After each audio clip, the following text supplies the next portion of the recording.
Good morning. Thank you, Georgia. And good morning, everyone. Ladies and gentlemen, thank you so much for joining us today. The Mind family is always pleased to see a full house, and it is getting fuller. And I like to say as well, we even love to see repeat faces and repeat names. From where I sit and the position I sit in the organization, it tells me that at least once in a previous situation, you would have sampled or tasted the fruit of the agency, the experiences that we offer, and you liked it, and so you're back. And for the new faces, somebody you trust or something you read must have drawn you to say, no, of all the things that I could be doing with my time, I think the best place for me to be is right here. So, however you got here, we thank you so much for joining us. As Georgia said, Ambassador Joan Underwood is, par excellence. We know her for her quality, and you will not be disappointed. You cannot be disappointed. That I'm very confident of, and that you're in very safe hands. For those of us who are familiar with cricket, it's like, when a good cricketer catches you in the slips or the gully or behind the wicket, that is it. You're in very good hands and there's no dropping of you. So indeed, she will hold you with some solid servant leadership substance.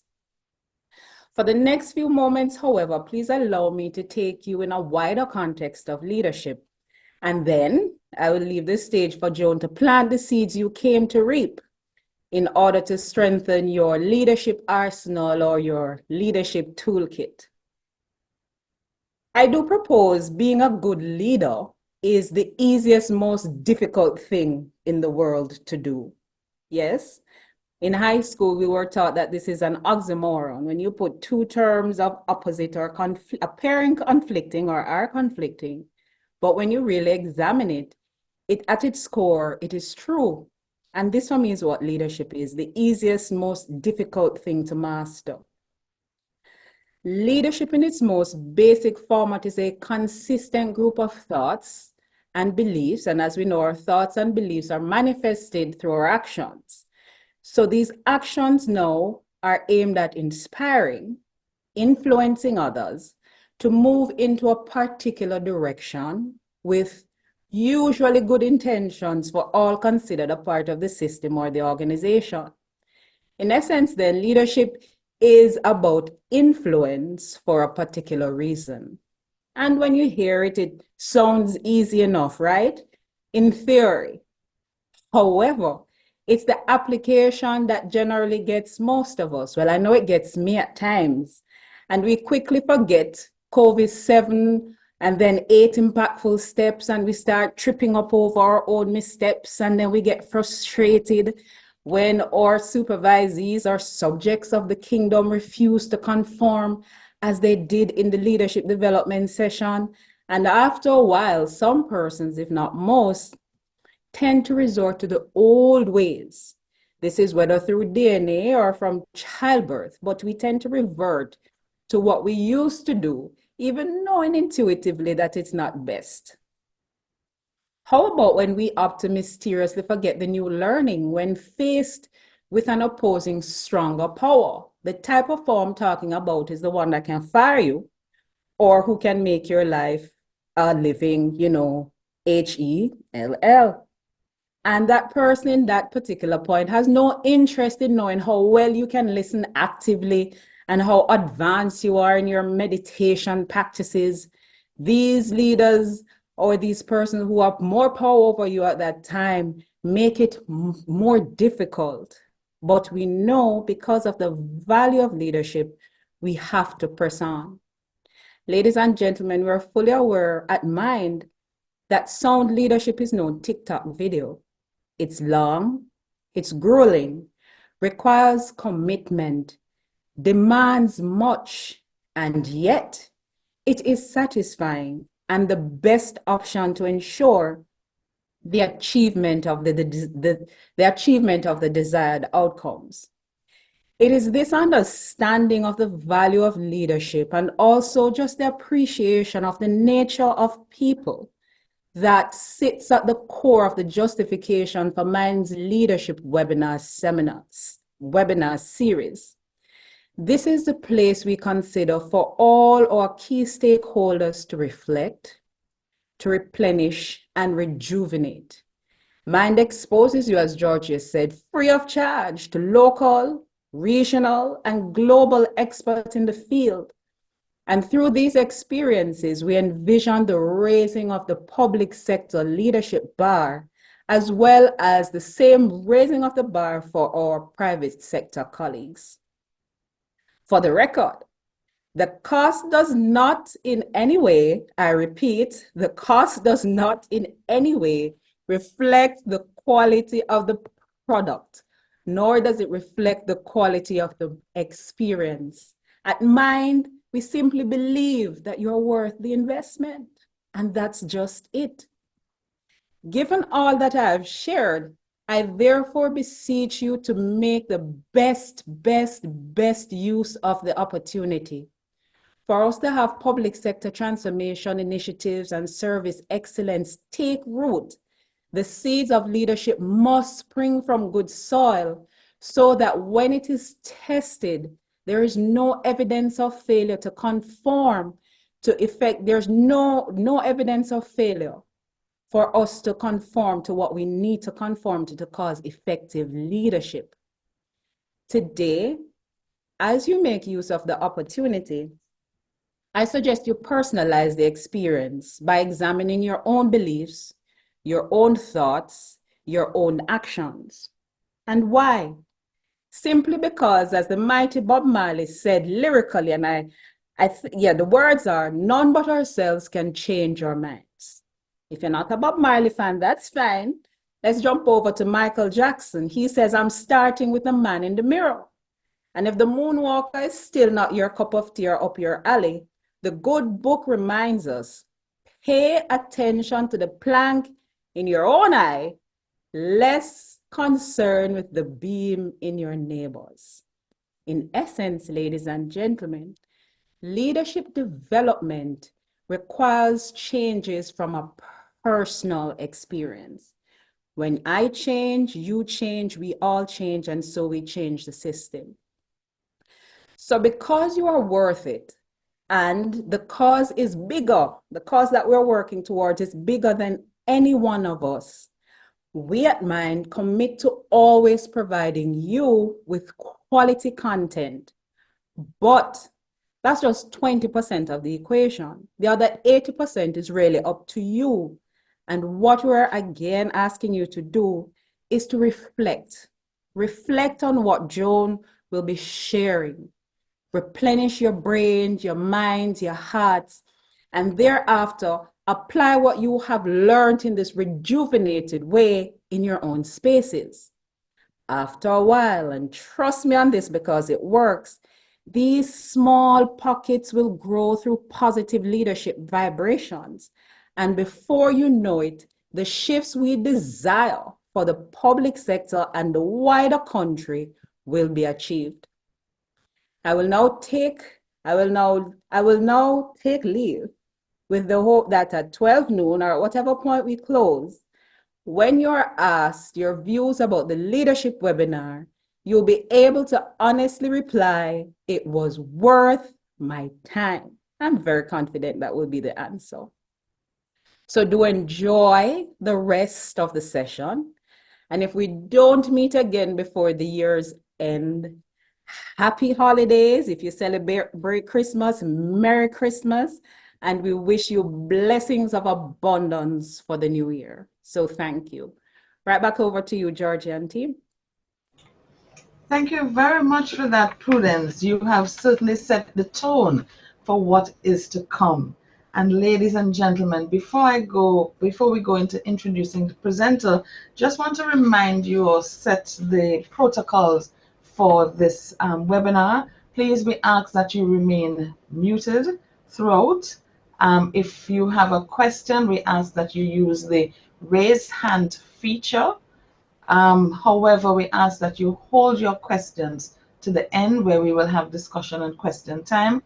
If, however, throughout the presentation there is something you do not understand, you need clarification, raise your hand and we'll address that matter immediately.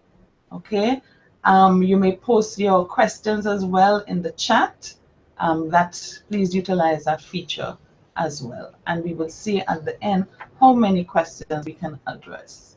So, ladies and gentlemen, colleagues, without much further ado, I now turn you over to Andrea Tusa, who is the Manager for Leadership Development here at Mind, who will introduce our presenter.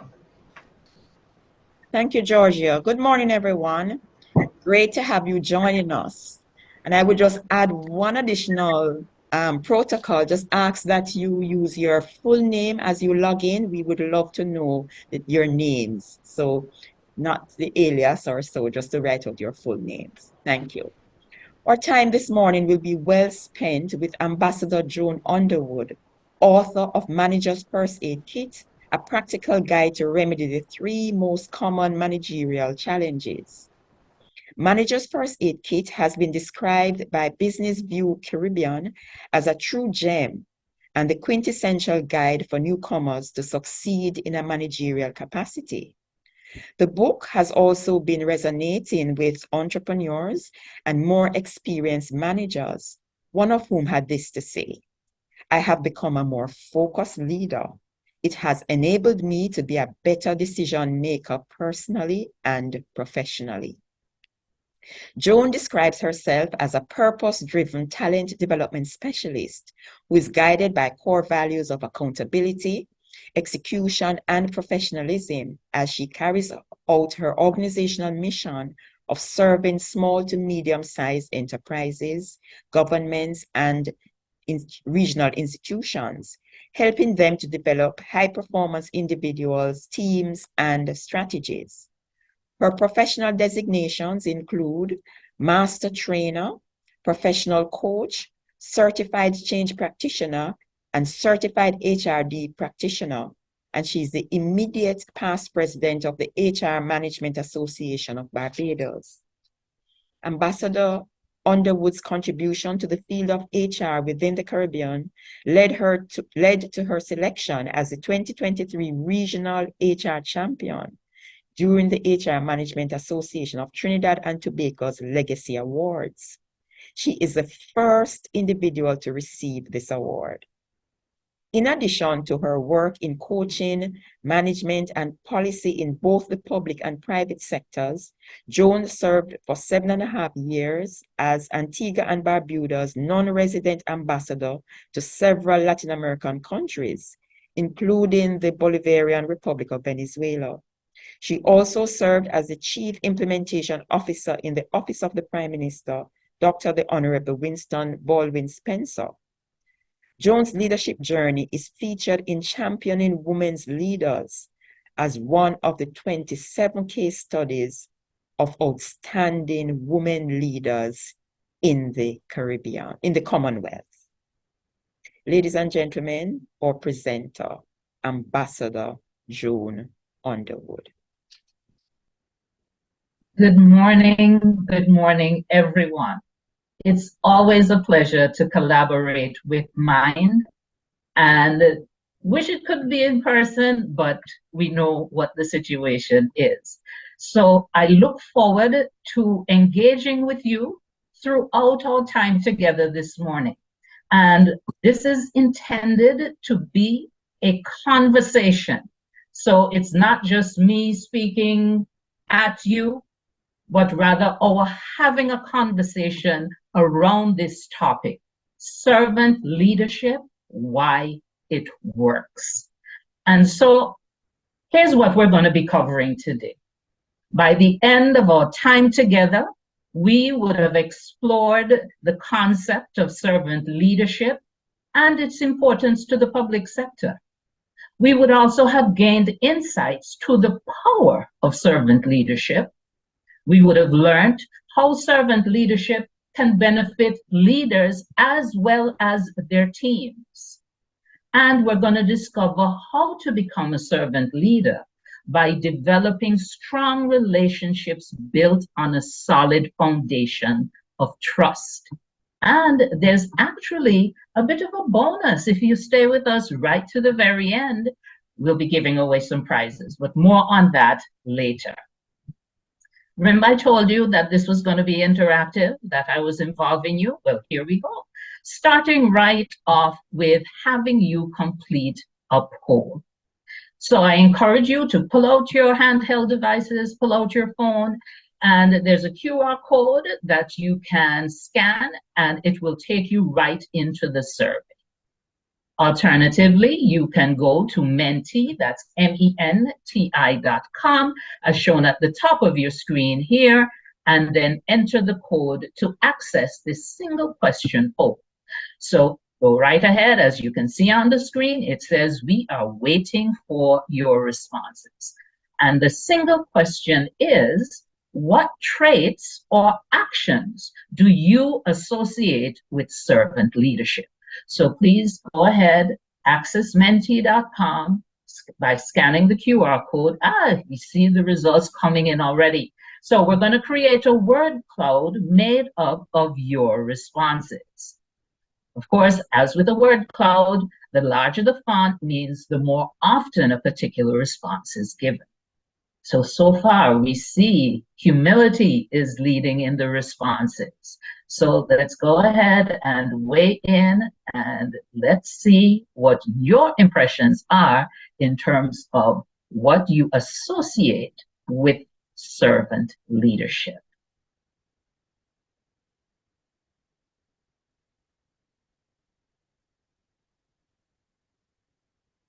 Okay, empathy and patience also are popular answers.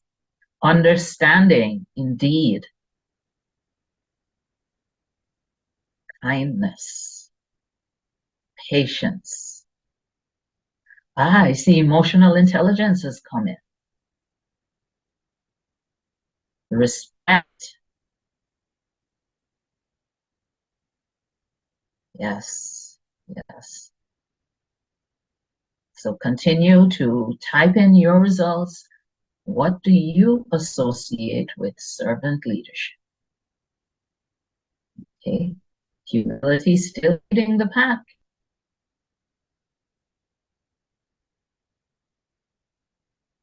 Okay, we see listening showing up in multiple formats. Yes.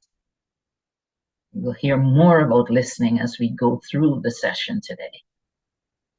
Influence, yes, and we heard in the introductory remarks from Prudence how important influence is. That's what leadership is about at the end of the day. It's about the ability to persuade and influence others. Okay, great, great. So I'm going to move on, but I encourage you to continue to weigh in with your responses, and the word cloud will continue to reflect your contribution. All right, and this is something I'll be sharing with Mind afterwards so that they can see in their target audience what the expectations of servant leadership are. And we see emotional intelligence becoming even more prominent as more of you weigh in. Excellent. Okay, so the poll remains open, so please continue. Now, let's look at the origin of servant leadership in terms of a concept that's in the management sphere.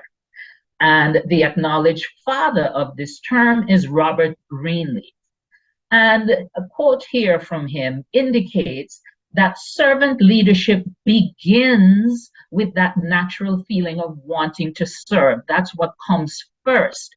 And then there's a conscious choice to lead. So it begins with a desire to serve, and then leadership is seen as a path towards delivering on that desire. Here's something else from Robert Greenleaf. He said that the best test of servant leadership is to observe whether or not those being served grow as individuals. Do they become healthier, wiser, freer, more autonomous? and more likely themselves to become servants, because there's a school of thought that says that the greatest testimony of the effectiveness of a leader is how many leaders they create. Another litmus test for servant leadership, especially in the context of the public service, is what is the effect of that servant leader on the least privileged in society? Do they benefit? Or at least do they not become further deprived as a result of the actions of that servant leader? So let's do, a quick side-by-side comparison of what we can term traditional leaders versus this model that we refer to as servant leaders. So in the case of the more traditional style of leaders, we see that leadership is viewed as a rank to obtain. You're climbing the ladder to become a leader. Whereas with servant leadership, leadership is viewed as an opportunity to serve, not a high rank to be obtained. In the traditional model, leaders use power and control to drive performance within the organization. A servant leader views power and control a little differently because they see it as a tool to be used to drive engagement. So focus on performance versus focus on engagement. More traditional leaders, they measure their success by the results, by the output. So there'll be certain business indicators, the KPIs that are selected to measure performance, whereas with the servant leader, success is measured through the level of growth and development of those being served. A traditional leader may be known for speaking, whereas a servant leader may be better known for listening. And we saw in the word cloud that a number of you mentioned effective listening as what comes to mind for you when you think of servant leadership. Traditional leaders very often think that it's about them. Servant leaders, in contrast, understand it's not about me, it's about the people. So let's look at some distinguishing characteristics of servant leadership. And in particular, there are 7 core dimensions that I'm going to invite you to hold in your mind as we go through our conversation together today. So what's the first one? It's about empowering others. Remember, we said with the more traditional styles of leadership, it's about the personal ascension to that title, to that position. Servant leadership is all about the other, empowering the other. In a related note, it's about putting your subordinates, your direct reports, the communities that you serve first. And there's a little side note. There's some in leadership who see themselves as the top dog, the head of the heap, the top of the pile, at the apex of the pyramid. Whereas servant leaders see themselves as the chief servant of the people. The third dimension, it's about helping those whom you serve to grow and succeed. Remember my earlier comment about the litmus test for effective leadership being the extent to which you groom others and support others to become leaders themselves. Now, in both types of leadership, the traditional as well as servant leadership, ethics become very important. So this is one of the core dimensions of servant leadership, as with any other good model of leadership, is that leaders behave in an ethical manner. They also possess the important conceptual skills, decision-making, critical thinking, problem solving. Those are core to the success of a servant leader. And this 6th component here is one that you may not often see in discussions about leadership, but because of the nature of servant leadership, particularly in the public sector, emotional healing becomes very important. And if you think about social services, for example, when we're providing healthcare, whether it's for physical health, mental health, emotional health, the leader has to be very concerned with the emotional well-being of those that they serve. And the seventh core dimension is creating value for the community. And this community, when we're looking at the public service, refers to the entire nation. Of course, specific ministries, departments, and agencies with their respective mandates may have a core community on which they focus. But generally speaking, all MDAs need to be focused on the value being created at a national level. So again, I invite you to hold these 7 core dimensions in mind throughout our discussions and even as you leave the webinar today. So let's now transition to looking at servant leadership in the public sector. And you'll see that I've included here the flags of CARICOM because this is our primary focus as Caribbean people. However, when we start looking at examples, I invite you to broaden your mind even beyond our region. So you may or may not recognize this individual. This is the late Dr. Miles Monroe, Caribbean national out of the Bahamas. And Dr. Monroe is quoted as saying, when purpose is not known, abuse is inevitable. Where purpose is not known, abuse is inevitable.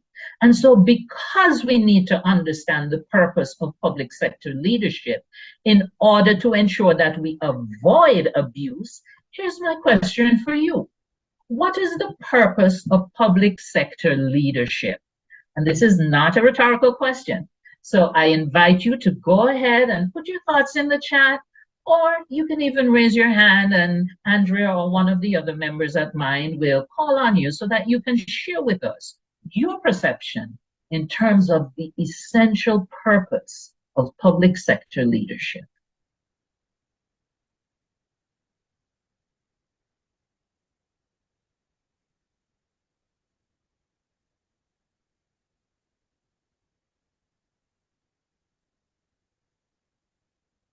Many of you are public sector leaders yourself. So what do you think your purpose is? Joan, Yes. this is Michelle. I would say for the public sector, at the core, it would be persons who should be thinking about sharing their knowledge and their skills to uplift other persons within the organization and also contribute positively in whatever area they work. And look at it not only in their workspace, but even as a Jamaican, you think about uplifting the nation. So your influence should be one of empowerment, integrity, trust. Those are some words that I would use to describe what you should be doing. Absolutely. Thank you so very much. It shouldn't be about the money. It shouldn't be about money or power. It should be about uplifting the persons who you work with. And service above self. Absolutely. Spoken like a true disciple of servant leadership. Thank you so much, Michelle. Joan, there are 2 persons who have their hands up. Mark Mullins. But somebody has lowered a hand and there are some comments in the chat. Okay, so let's hear from Mark. Well, in response to the question, purpose of public sector leadership is to influence persons who fall within that sphere towards improving, towards a common goal, geared towards improving all different areas, all different aspects for the benefit of the public. Right, thank you. And Georgia, what are some of the things we're seeing in the chat? Okay, we're seeing, 1 minute. To serve the people of Jamaica by providing quality services. We also have another comment. Public sector leadership is about selfless service to the people. And ultimately, the purpose is to deliver great service, to develop human capital as well. Yeah. And it's about serving without fame or favor. Ah, okay. So you see, if you don't appreciate that, how abuse can come up, because if you think it's about you and it's about the title and the perks and the compensation, you see how you can end up abusing your role. So thank you so much for everyone who weighed in and shared with us their thoughts about the purpose of public sector leadership. Okay, so I'm going to move on. And what you see before you is a model of servant leadership in the context of the public service. And one of the things that is somewhat unique about the public service is that we have two distinct types of leaders within the public service. What do I mean by that? We have the political leadership made up of our elected officials, and they have a different imperative than the second category, which is the administrative leadership. So what is the imperative with the political leadership? By definition, they want to win elections so that they can be in office, so that they can serve. And so their imperative is the political acceptability. On the other side of the coin now, we have the administrative, and I would even suggest to you that we can put the technical leaders in here as well. So the imperative for the administrative leadership now is sustainability. And when we think of sustainability, we have two primary audiences that we need to bear in mind. The employees who serve within the MDAs, and then, as we've established, the wider community. In the case of the Jamaican Public Service, it's all about the citizens and residents of Jamaica, right? So we have to bring these two together based on the nature of the public service, that both the elected leadership and the administrative leadership need to be able to work together, and the model of servant leadership applies to both. So for them to work together efficiently, we need to have a synchronization of the structures within the public service. We need to have the engagement of the citizenry, and we need to also take into consideration the employees within the public service and their different roles and responsibilities.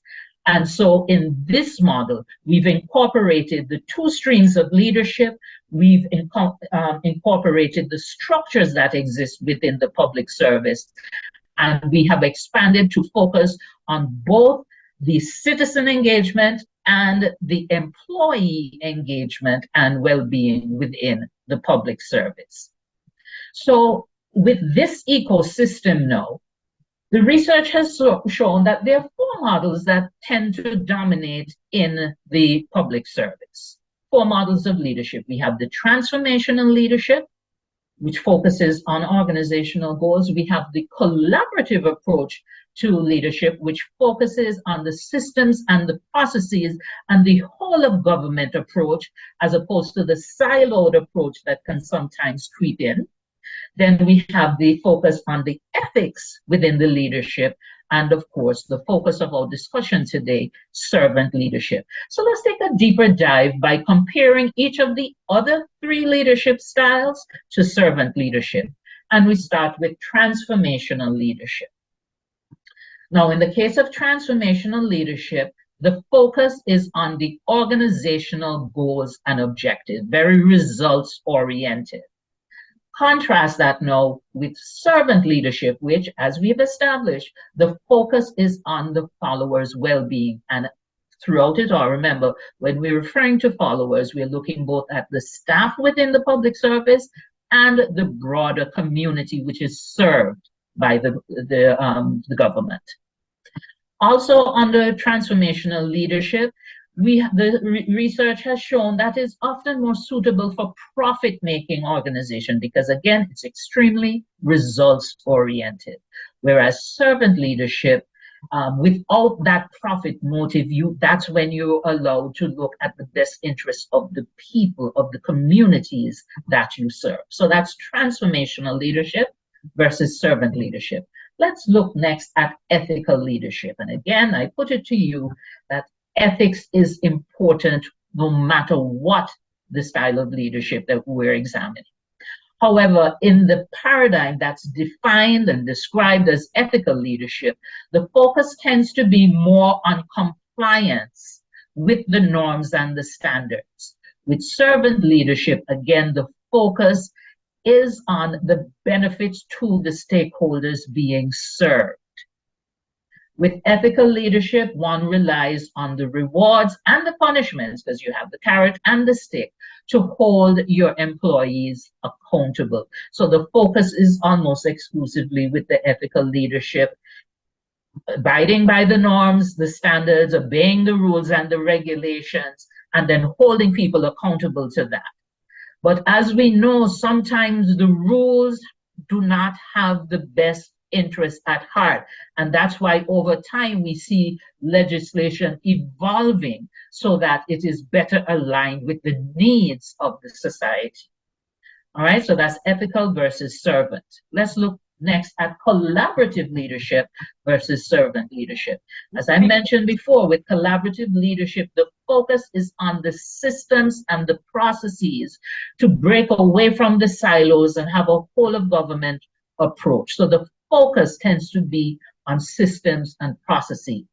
Whereas, as we've established with servant leadership, the focus is on the people, on the employees, on the broader communities. How do we empower them? How do we secure their well-being, even as we have proper systems in place? So it doesn't mean that we don't pay attention to the systems, but we understand and appreciate that the systems are purpose-driven.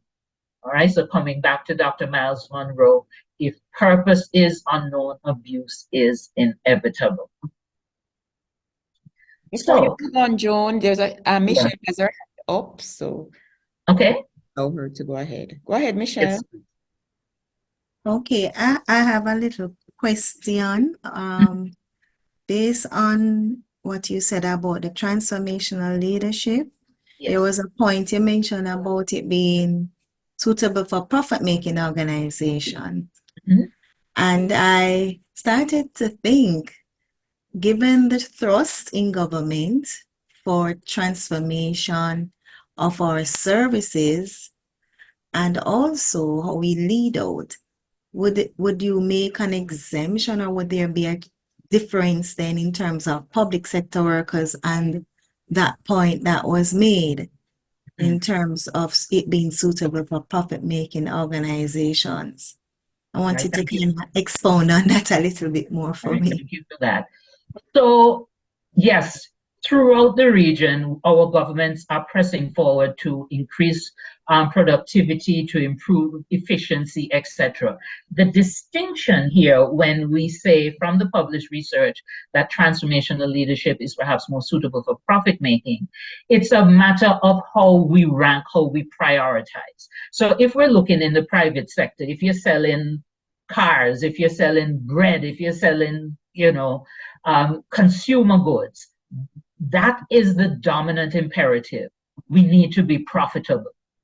However, there are certain social goods that the public sector is required to provide where it is not about profit. So for example, getting a passport is not about profit. It's about meeting the need of your people, doing so in a manner that is efficient. So we're not wasting resources.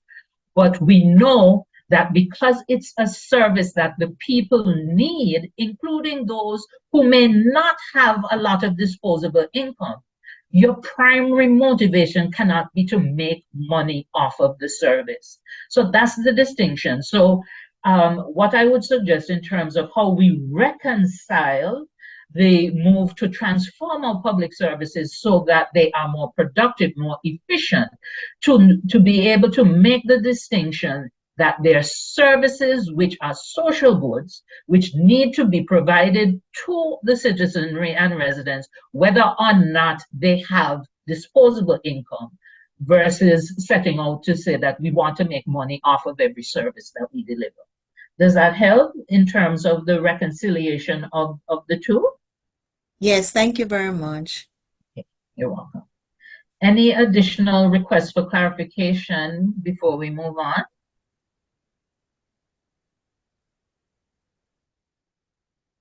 There is a comment in chat, Joan. It says, I think all the leadership styles have a place in the public sector, but servant leadership should be the dominant style.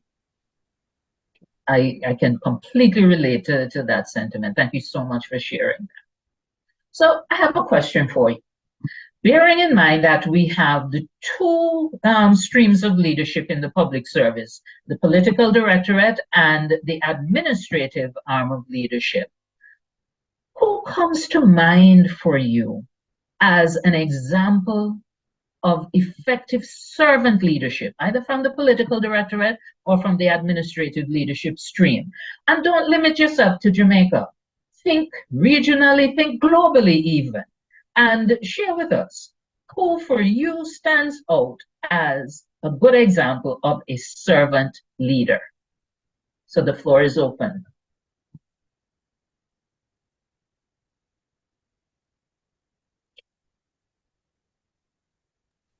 Mia Motley.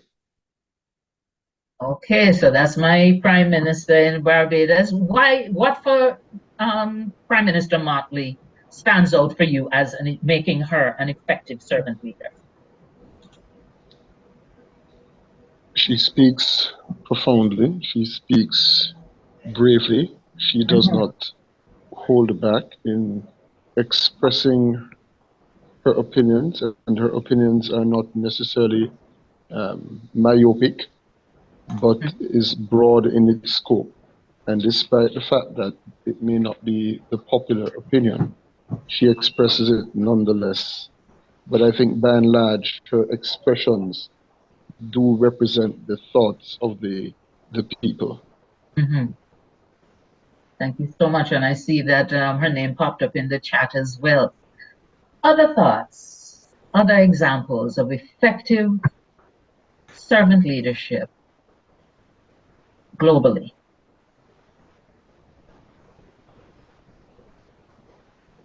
All right, I see Pamela Monroe Ellis. Can the person who typed that in share with us some background on why they made that selection?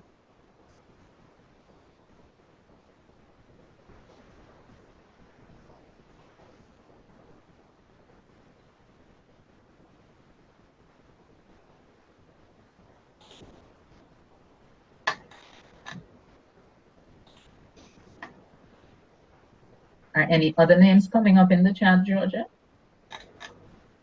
Nelson Mandela. Ah, yes. Yes, for sure. And Shirley's hand has been up. You may go ahead, Okay. Shirley.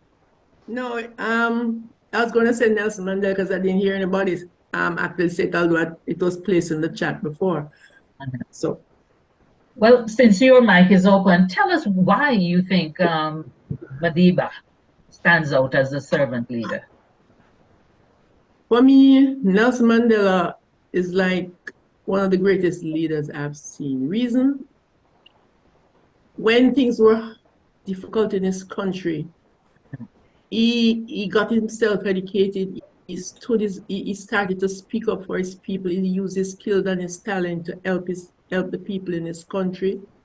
He was prepared to go to prison. Maybe that wasn't his plan really, but he was willing to sacrifice himself for the good of his country. He ended up sacrificing his family, which wasn't really good, but he stood his ground for what he believed in. He was exiled or sent to prison for how many years. When he came back out with a heart of love.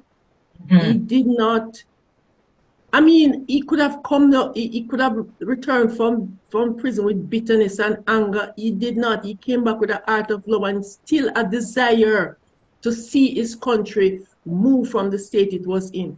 He did not give up the battle, although he suffered so much, but he still, when he came out, still stood his ground, maybe in a different way, but he was able to stand his ground, and in doing what he did, he was able to make changes in his country and took his country through a very difficult time. During that time of the changing from apartheid to self-government, he took his country through a very difficult time, and because of his style and attitude, it made a difference, because the country could have been erupted into a war. It could have been a country with a civil war with a whole lot of killing and unnecessary things. But he was able to steer that ship in a particular direction. And I just respect him. Thank you so much for that. And going back to the importance of understanding purpose, because there were those who wanted him to focus on revenge once he came into office, but he was clear on his purpose. That was not his purpose as a leader. Okay, so thank you so much for that. We see other names coming up in the chat. I see Mother Teresa was mentioned here. There's another Prime Minister who was mentioned, Dr. Ralph Gonsalves. Question for you though. In the administrative leadership, look at your Jamaican context. Who stands out for you as a civil servant who is an excellent example of servant leadership? Well, Joan, that person had mentioned Pamela Monroe Ellis within the Jamaica public sector. So can we share some background to help to explain why she stood out as a servant leader in the administrative leadership stream?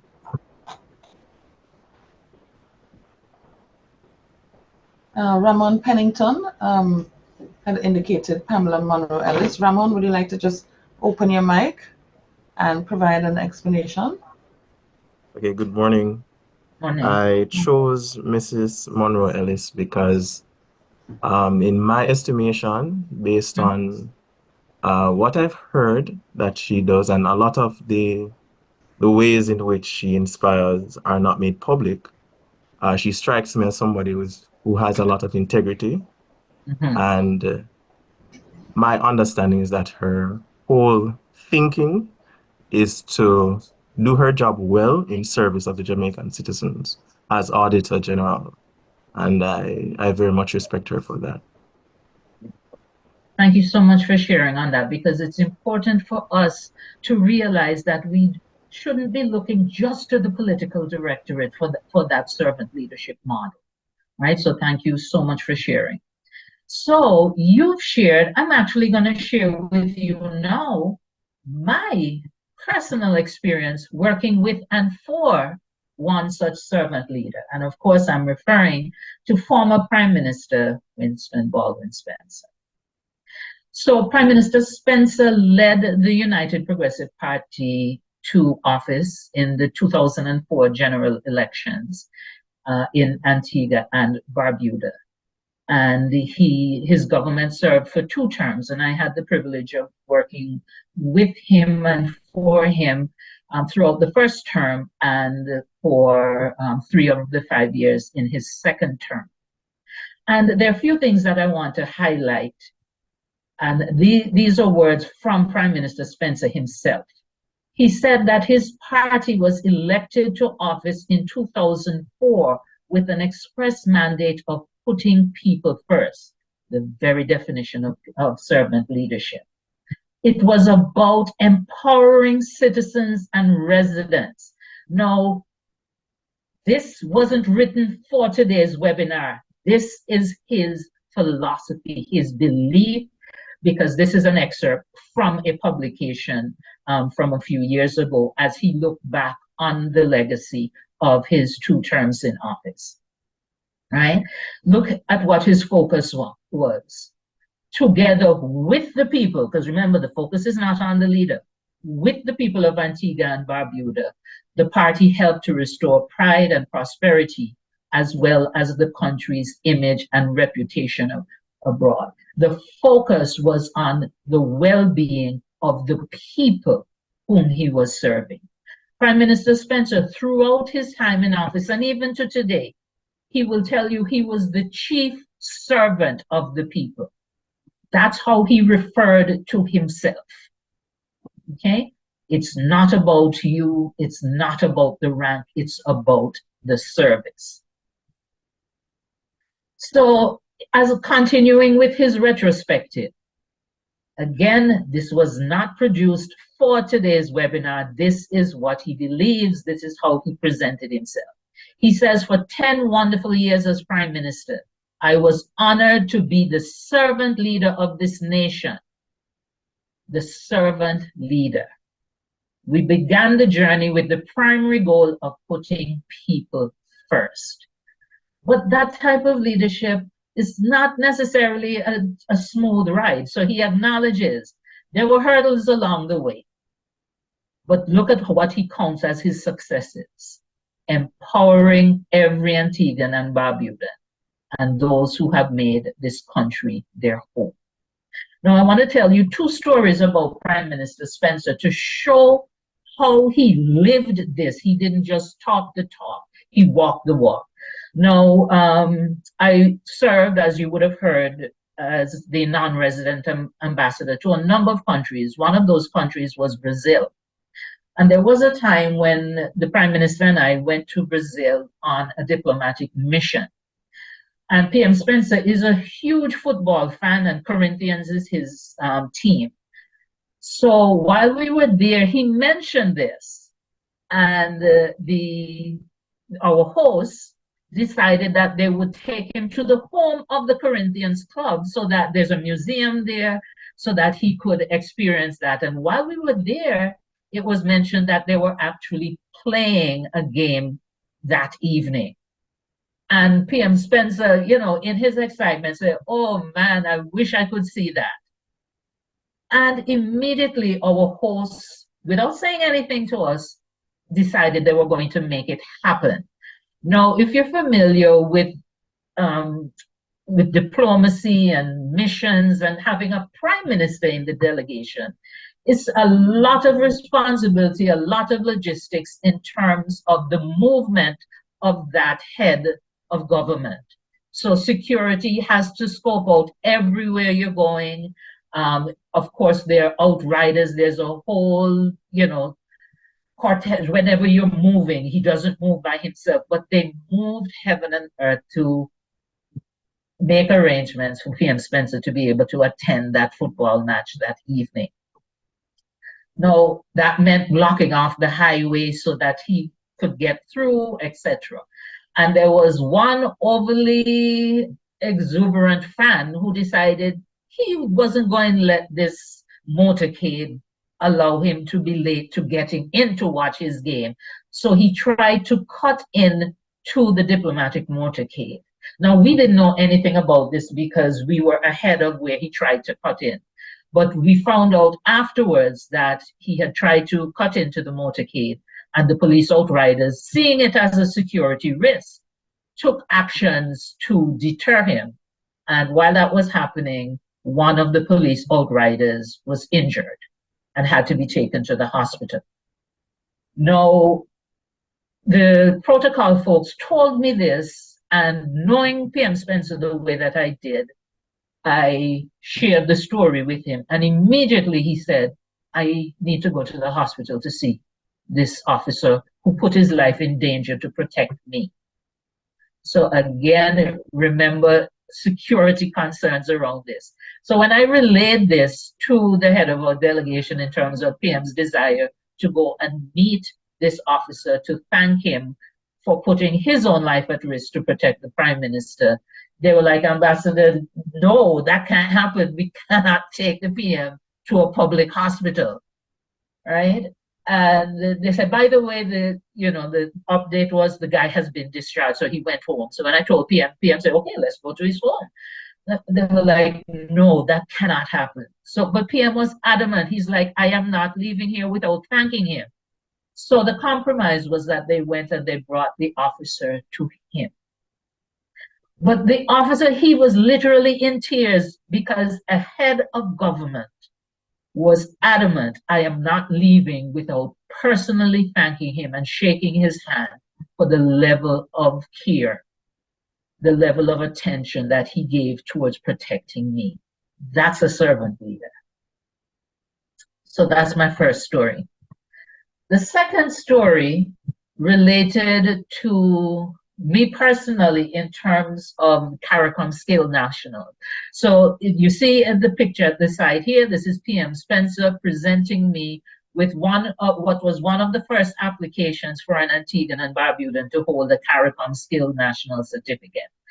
And as he presented me with the certificate, he said to me, because this time I'm already working with him, he said, do not interpret this as my giving you permission to leave Antigua, you know, but it's important that we show others that this is an opportunity that's available to them under the revised Treaty of Chaguaramas under the free movement of skilled nationals.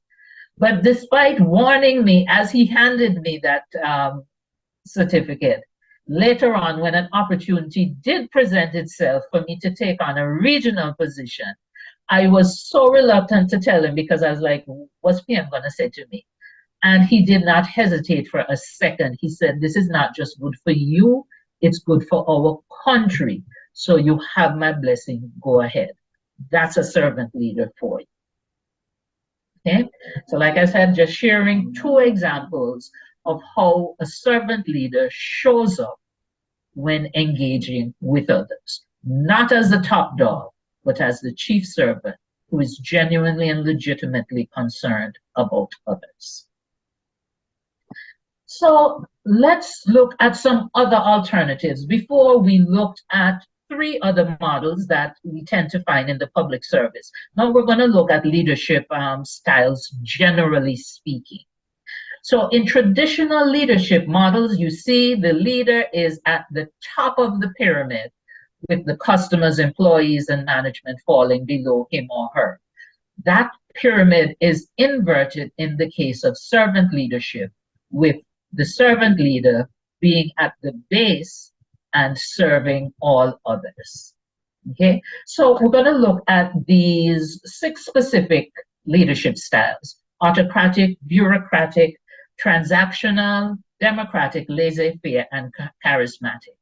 Now, let me establish from the beginning that these leadership styles are not necessarily all of them mutually exclusive.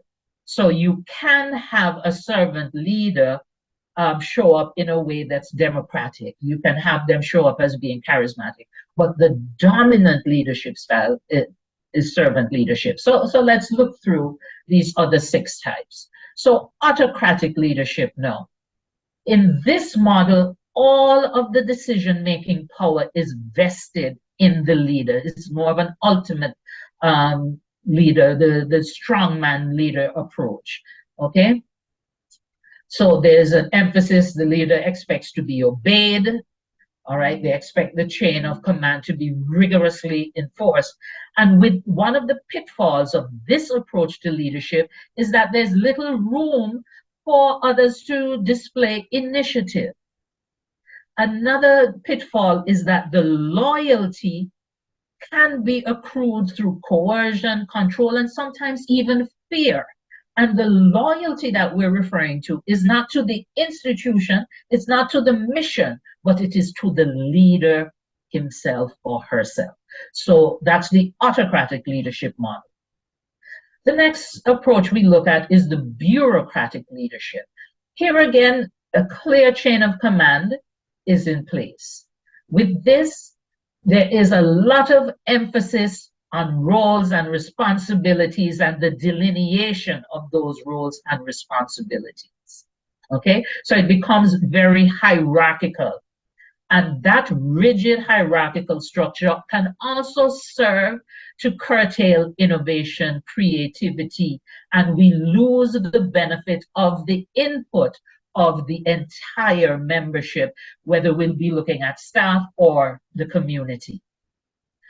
All right. The other flaw with the bureaucratic leadership is that, again, it can be very siloed so that we don't have the benefit of input from external stakeholders. So you can have, in this context, policy being formulated in a vacuum without consultation with the stakeholders who either are the beneficiaries of the policy or who have a role to play in the delivery, in the execution of the policy. So that's bureaucratic. Transactional now. As the name suggests, the focus is more on the activity and the output in terms of meeting the goals, and you use rewards and penalties to accomplish those goals. So you don't see a lot of scope here for empathy, for listening, as we saw when we did the word cloud. That was one of the hallmarks of servant leadership. And so because this is so focused on the result without having scope for any empowerment or engagement, it can have a negative impact on the performance of the people within the system, and it can also have a negative impact on the citizenry that the system is intended to serve. Democratic leadership, no. Here you start to see more of a bringing in of the team. So you invite employees to be part of the decision-making process. Remember, that was missing from the transactional and from the autocratic approaches. All right, so this is a benefit of the democratic leadership. All right. The downside that I would flag for the democratic leadership is that it doesn't inherently have that same people first orientation. So you can still have extreme focus on the process rather than on the people. Now with laissez-faire, this is a more hands-off approach. So the upside is that you get away from the micromanagement and the maximum leader approach that we've seen in other models. So you have more autonomy, you have more flexibility. But the potential downside is that without the strong leadership now, you can have stagnation and your team can just drift along. So you may have ministries, departments, and agencies where the mandate is not being properly executed because there's too much of a hands-off approach. And in some cases, then we simply do not get the level of service and benefits that we need, either for the employees or for the citizens being served. And in the final one now, the charismatic leaders, they tend to be very good at articulating the vision and exciting people about the vision, mobilizing people around it. Unfortunately, they may not be as diligent when it comes to the execution and the follow-through and the implementation aspect of it. Also, if the vision becomes so entwined with the persona of the leader, then we can lose track of what the true purpose is, and we can veer over into autocratic tendencies. So that's a really quick and dirty comparison of servant leadership and the other general models of leadership. And I'm monitoring the time because I want to ensure that we have some time at the end for you to pose any additional questions that you have. So I have a question for you here now. Servant leadership and the public sector. Is it a perfect match? Or is this servant leadership model too soft, too touchy-feely? So I'm going to invite you to use your reaction buttons now. So if you think it's a perfect match, let's go ahead and get a thumbs up from you. If you think, nah, that's not for me, that's too touchy-feely, I need somebody more hands-on, more directive, you can give it a thumbs down. So let's see what you do with your reactions. Thumbs up or down? And I'm going to ask the production team to monitor that for me and let me know how's it looking there. We have 173 people logged in. What are they saying? Are the thumbs going up or are they going down?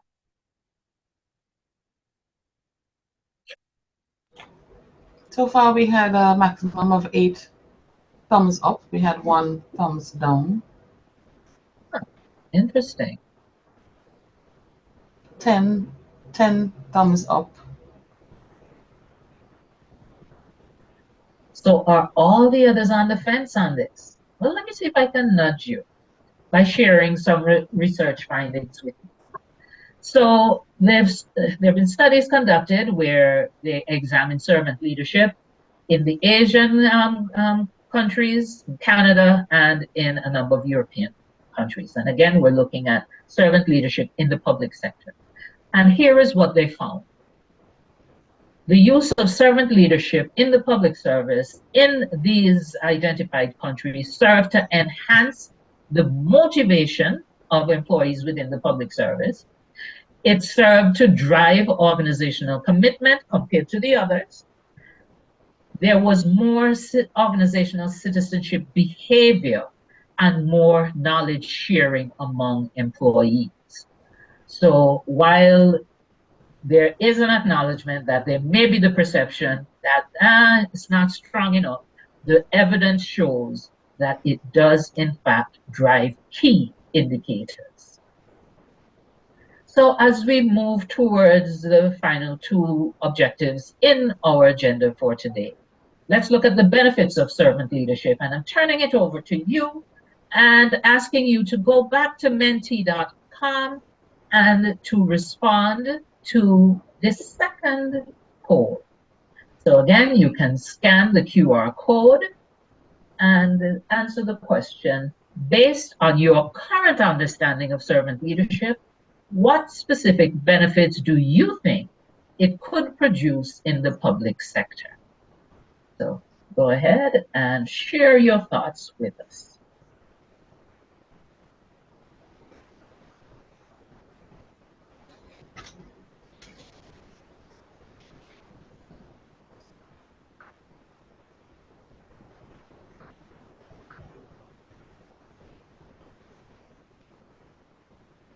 Okay, you see the third answer that popped up there mentioned that you would expect better compliance and working environments built on trust. And that actually previews the final segment that we are going to be going into in just a moment. Okay, trust comes up again. Excellent.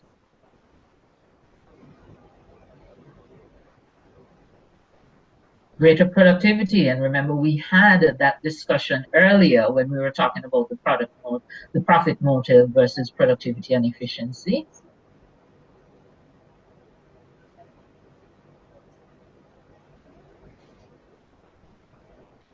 Trust comes up again. Improved engagement, absolutely. When you put people first, the people are more likely to be engaged.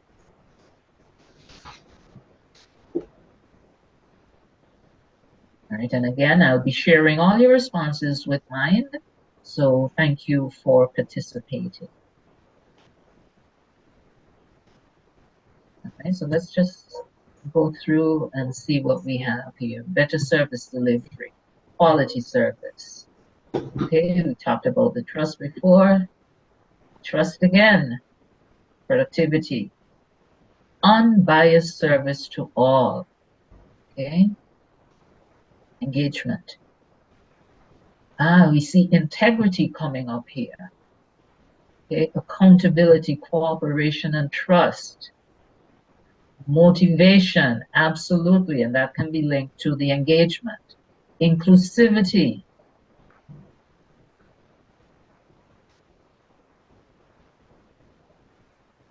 Less corruption.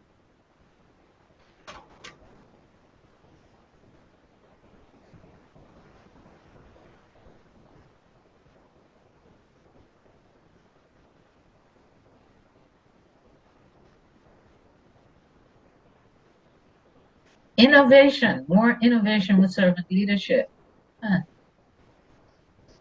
Oh, look at this. Not focusing on a narrow segment, but across the board. Yes. Collaboration across, because the purpose is understood.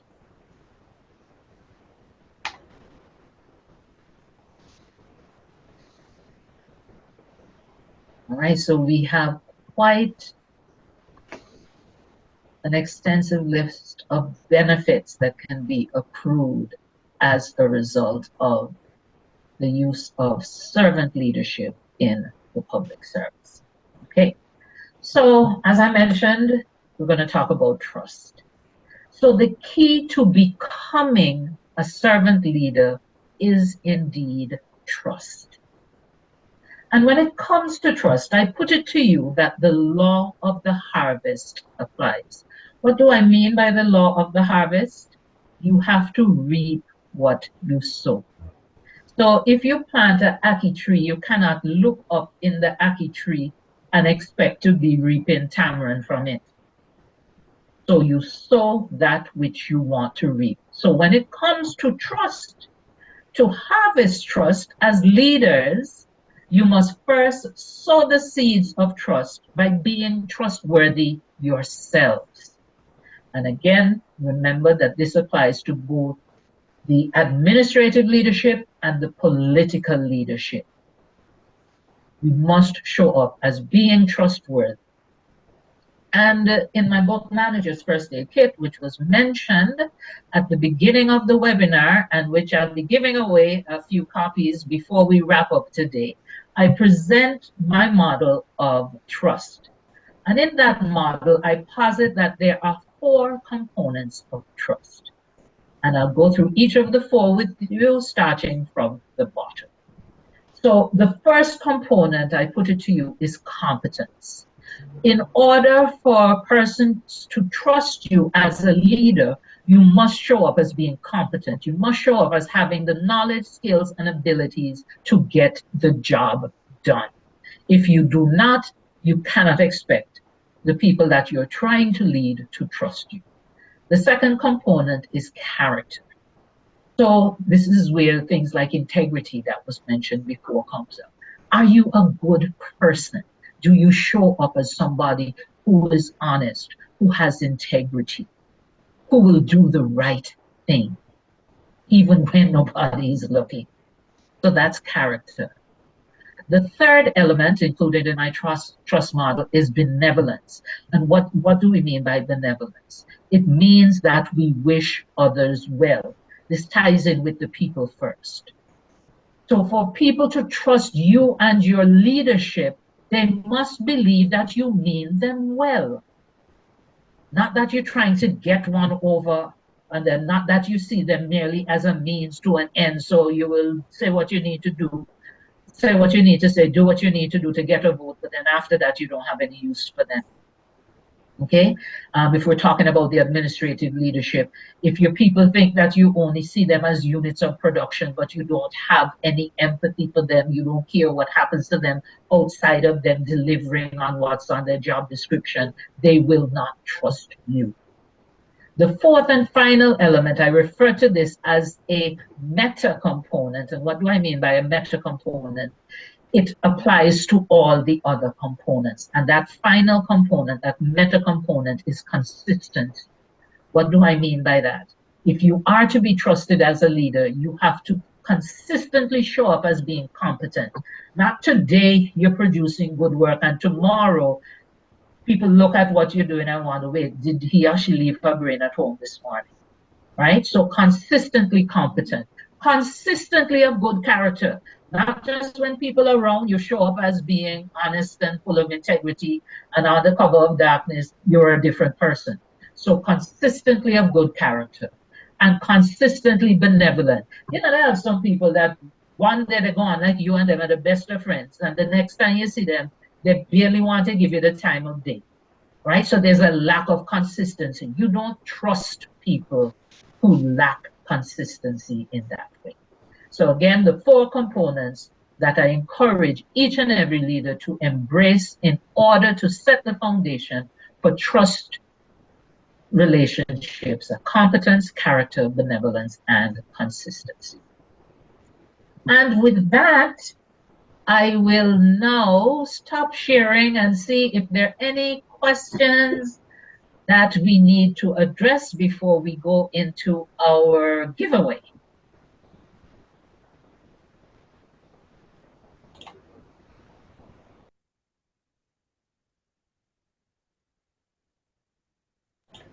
So, colleagues, this is the opportunity for you to pose your questions by either raising your hands, or you can post your questions using the chat feature as well.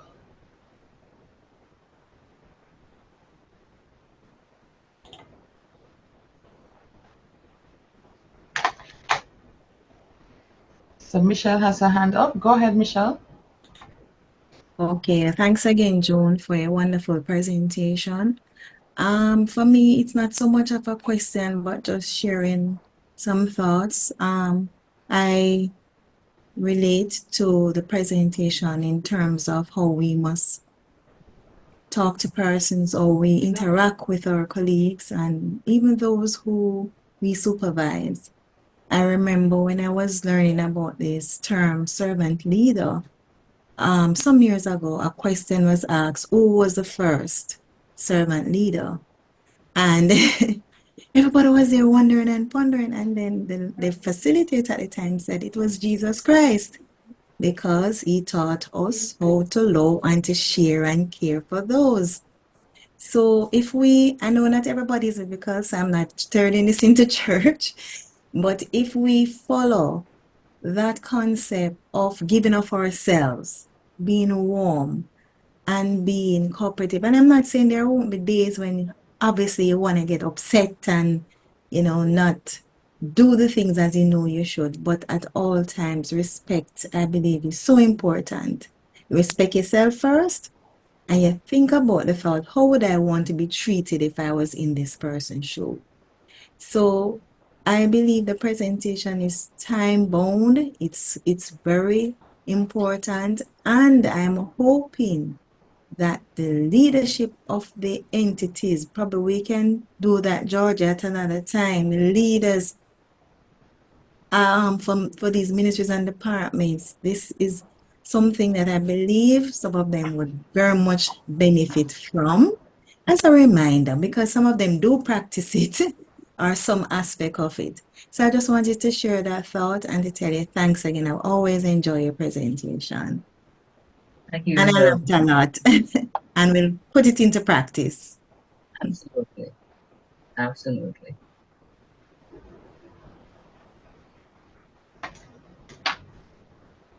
Okay, Rose Greenwood, you may unmute and ask your question.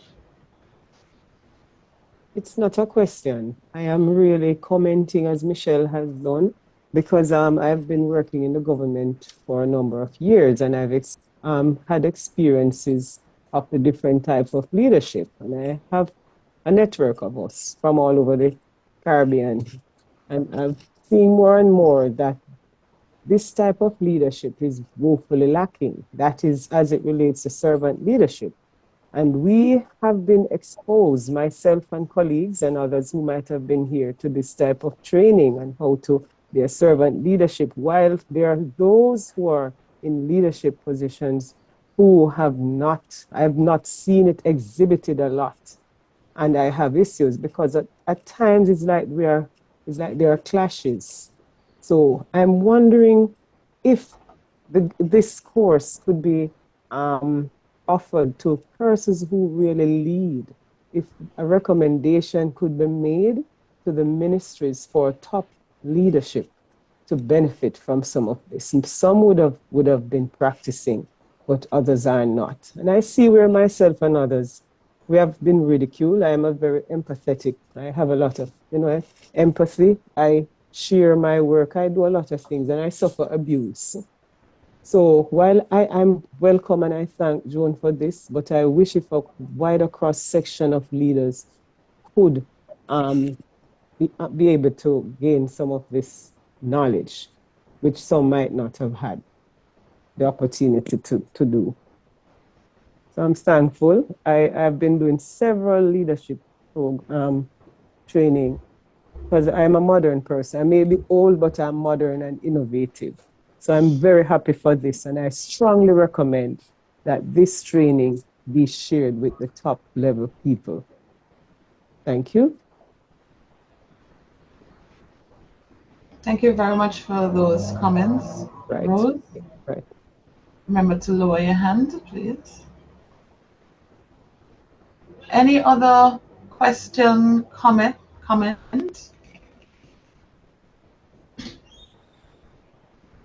Well, Joan, I could perhaps just read some of the comments in the chat in terms of wonderful and insightful presentation, timely presentation, as I'm a first-time leader. Sound and insightful presentation, very informative, stimulated our leadership mindsets. I see Andrew Blake has his hand up. Go ahead, Andrew. Morning, everybody. Um, Morning. just to say, very good information. As I listened, I realized that both aspects fall into your day-to-day activity as leaders, where you're being both inspirational and you're also balancing the targets of the organization that you're working with. So I see where both sides can really fit into the process of leadership in your own space. Thank you for that observation. Joan, there's a question in the chat. How does one begin to gain trust from their team when the leadership has been autocratic and you're experiencing the consequences of this type of leadership? Great question. And there's actually, well, there are 2 chapters in my book that address that. And it's about building relationships brick by brick. So I have a relationship building block model that has trust as one of those building blocks. And it has a number of other things that we have touched on here today too. So respect, an open mind, effective communication. And we heard of someone allude to the golden rule without saying the golden rule, but in terms of doing unto others as they would have done unto them. I actually propose an alternative to the golden rule when it comes to leadership, and that's the platinum rule, but that's a topic for another day.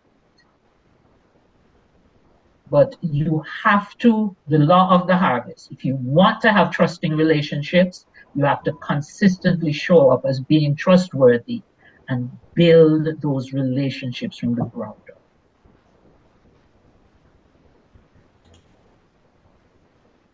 So, Georgia, with your permission, I'm going to go ahead through to the giveaway now. And I'm going to reward a couple of people who would have stayed the course with us, would have been paying attention, and who would have really internalized what we have shared here this morning. And so I'm going to give away a couple electronic bundles of my book. And I say a bundle because you have the substantive text as an ebook, and then there's a companion workbook. Because it's not just about reading it, but it's about doing the work. And I know someone already put in the chat that they're a new manager. So I would encourage you to get ready to see if you can win yourself one of these complimentary electronic bundles. And so how do you do that? By solving this defined word puzzle. So the words can go in any direction. Words can share letters as they cross over each other. So you see the letters on the left here are the rules. You're going to find the word, and I'm going to show you the list shortly. Once you've found the word, raise your hand. Then Georgia is going to call on you. And when she calls on you, you have to show us the word that you found. Tell us what the word is, show us where you found it using your annotation tools, and then you have to use your word in a sentence related to servant leadership. So it's not just finding the word, but you have to apply the word in analyzing and making a statement about servant leadership. So get ready, get set. Hold on, Joan, hold on. I see somebody already has their hand up. Okay, so we're going lower the hands. Yes, Mark, is it that you have a question? No, I found a word. Oh, you okay? Well, Mark, ready? So there you go. How you know you find a word and I don't even tell you what the words are yet. But is it one of these words, Mark? Yes, indeed. Okay. So show us the word you found. Okay, the word is stakeholders. I'm not too sure how to use the annotation tool, but it is to the far right, starting from, funny enough, IRS. All right, let me see if I can help you. It's to the far right. The last column on the right, starting with the letter S, going right down, stakeholders. Okay. So here is what he found. All right, stakeholders, starting here. and coming down. All right, so yes is Mark. So Mark, go ahead and put your email address in the chat, and we will be sending you a link to download an electronic copy of the book bundle. All right, who is up next? Any other hands up? Yes, Sandra Davis. Yes, political. You found political. Did you Yes. mark it? How do I mark it? I'm not too sure how it's to use. All right, then you can. All right, right here. Okay, it's right here beside the E. Come up POL going horizontal. Oh, what is it? All right, this is the pencil. I said, see it right here where the P is. Okay, from the right, 1, 2, 3. Where the E is, you see the P to the left of the right. The E. POLITICAL.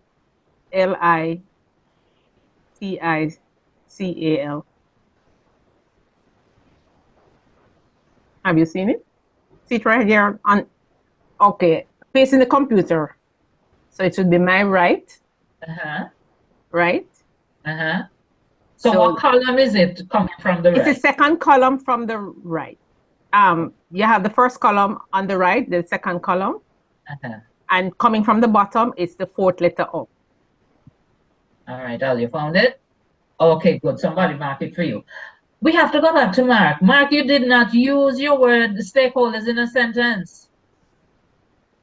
So, okay, yes. What's your sentence? Because you need to use it in a sentence. Leadership is the involvement of various stakeholders for the advancement of a common goal. Okay. All right. What about political now?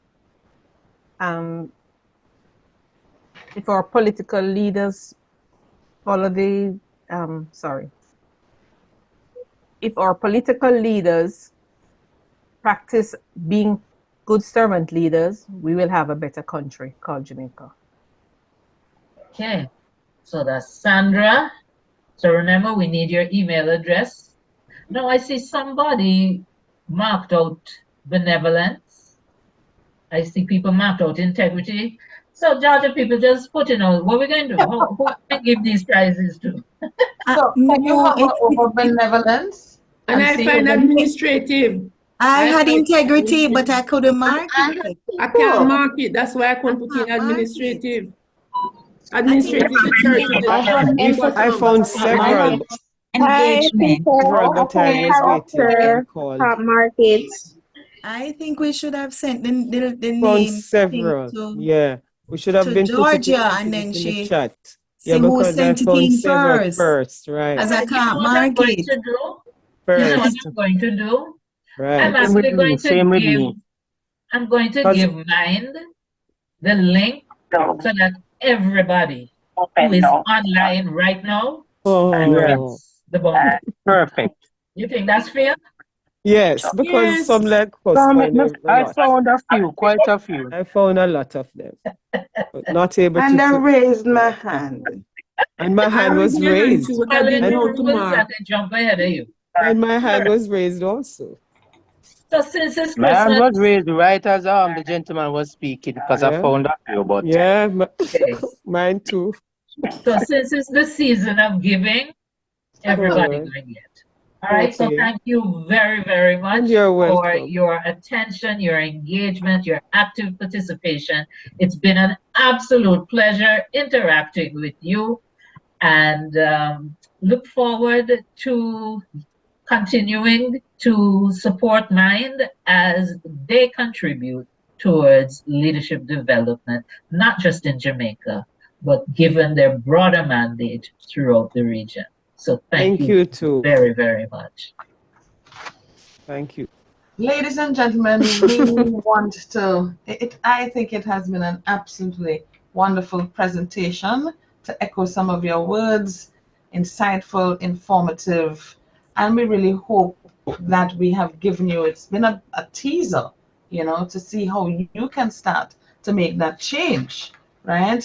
So lots of nuggets were presented. I'm particularly remembering servant leadership begins with a natural feeling that one wants to serve first. So there has to be a desire to serve first, then a conscious choice to aspire to lead. Okay? We appreciate, Joan, the 7 points you highlighted in servant leadership in terms of empowering others, putting direct reports first, facilitating growth and development of others, behaving ethically, having conceptual skills, emotional healing, and creating value for community. Let us remember, it's not about being the top dog, but being a chief servant. Okay? Let us also remember the law of harvest, that to harvest trust, leaders must first sow the seeds of trust by being trustworthy themselves. And that means the components for that, you must be competent, your character must speak for itself, benevolence, and you must be consistent. So, ladies and gentlemen, let us be the change we want to see in the public sector in terms of creating a new public sector leadership culture, one of servant leadership. We want to thank you so very much for being here with us. Joan, it has been an absolute pleasure. Thank you for making yourself available to spend time with us here today. We have certainly benefited tremendously. As we end, please check the chat. We want to get feedback from you in terms of this session. I remember somebody even said we need perhaps to look at how can we build out a leadership development intervention, a more fulsome leadership intervention that in terms of becoming a course. We will certainly take that on board and see what results in that. So thank you very much for being here. We ask now that you look to the chat, just click on the link. It's a SurveyMonkey link and provide your feedback to complete the survey. It's going to take just a few minutes and we really appreciate your feedback this way. Okay. As we get into the festive season, again, wishing you all happy holidays. We ask that you continue to be safe as well, and we look forward to continuing to meet your needs in terms of leadership development in the new year. So have a good one. Thank you very much, and walk good.